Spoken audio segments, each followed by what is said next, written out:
Nĩ gĩthomo kĩa arĩmi kuma mĩena ĩtiganĩte kaunti-inĩ ya Nyeri, arĩmi magĩthiĩ na mbere kwamũkĩra gĩthomo kĩa ũrĩa mangĩhĩmbĩria ũrĩmi wa mĩmera ĩngĩ thengia ya ĩrĩa ya kĩmerera, itemi-inĩ rĩa kũhũrana na ng'aragu ĩrĩa ĩkoretwo ĩkĩgũmĩra matũra matiganĩte ma kaunti ya Nyeri. Ithuĩ tũmenyerete o mũcere, mbembe nĩwe gĩtheri na ngima.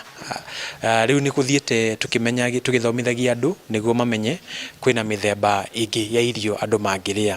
Nĩ ũndũ wa climate change nĩ ũrona rĩera nĩ rathiĩ rĩgĩcenjagia, na rĩu makunũ matiendaga handũ hanene ha kũrĩmĩra. Mũtaaramu wa mĩrĩre na mũrutani cukuru-inĩ ũyũ wa Dedan Kimathi Monica Mburu akĩũria arĩmi kũhĩmbĩria ũrĩmi wa mĩmera ĩngĩ handũ-inĩ ha ĩrĩa matũire marĩmĩte.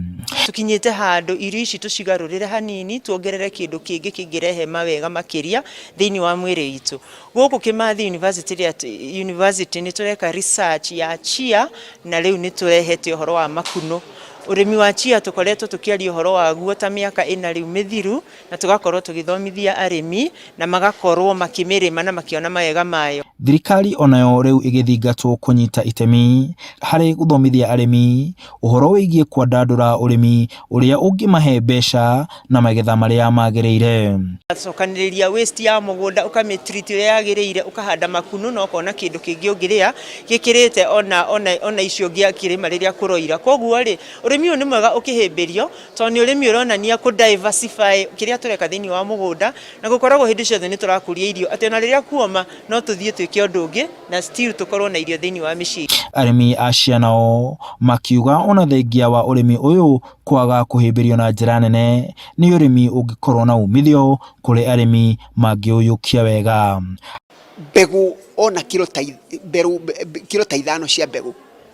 The first time ndahandire kilo 5 cia mbegũ ndarĩmire kilo magana merĩ macia na nĩ tondũ wa demand, tondũ gũtirĩ andũ aingĩ mararĩma chia, kilo ya mbegũ yumaga ciringi 1,000. Handũ-inĩ ha Inooro TV, kaunti-inĩ ya Nyeri, njĩtagwo Martin Mũnene.